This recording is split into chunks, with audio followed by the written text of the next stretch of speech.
Bonjour citoyens, citoyennes du monde, bonjour chers frères et sœurs africains. Nous venons avec tristesse et consternation d'apprendre que certains de nos frères et sœurs venant d'Afrique ont été tués, assassinés lâchement par des forces de sécurité du Maroc autour de la frontière entre le Maroc et l'Espagne. Ceci s'est passé dans la nuit du jeudi au vendredi. Alors, 5 morts ont été annoncés hier d'après les autorités locales de la ville de Melilla.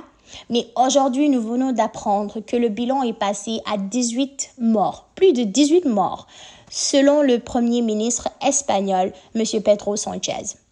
Nous ne savons pas jusqu'où ira ce bilan, mais il apparaît clair que les politiques de l'Union européenne, de l'Espagne et du Maroc sont des politiques répressives et allant dans le sens d'entraver à la liberté de ces personnes humaines venant d'Afrique subsaharienne. Nous dénonçons jusqu'à la dernière énergie cette politique violente des autorités marocaines à l'égard des migrants africains.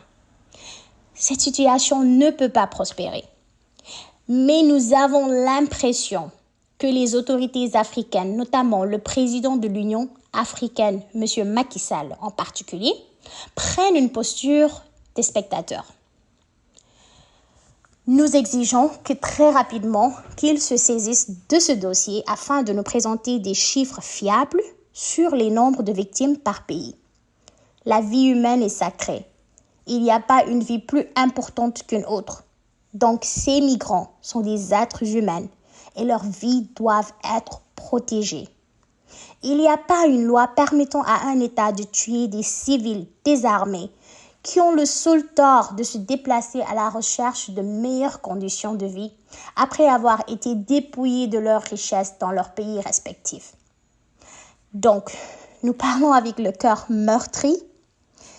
Nous ne voulons pas être longs, mais nous devrions juste alerter et passer l'information avant d'aller aux autres étapes de ce combat qui ne fait que commencer.